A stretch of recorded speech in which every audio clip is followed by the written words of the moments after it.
ஏறுமயிலேறி விளையாடும் முகம் ஒன்றே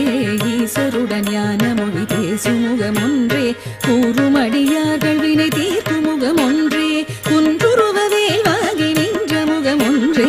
ஏறுமயிலேறி விளையாடும் முகம் ஒன்றே ஈசருடன் ஞான மொழி பேசும் முகம் ஒன்றே கூறும் அடியார்கள் வினை தீர்க்கும் முகம் ஒன்றே குன்றுருவவேல் வாங்கி நின்ற முகம் ஒன்றே மாறுபடு சூரரை வதைத்த முகம் ஒன்றே வள்ளி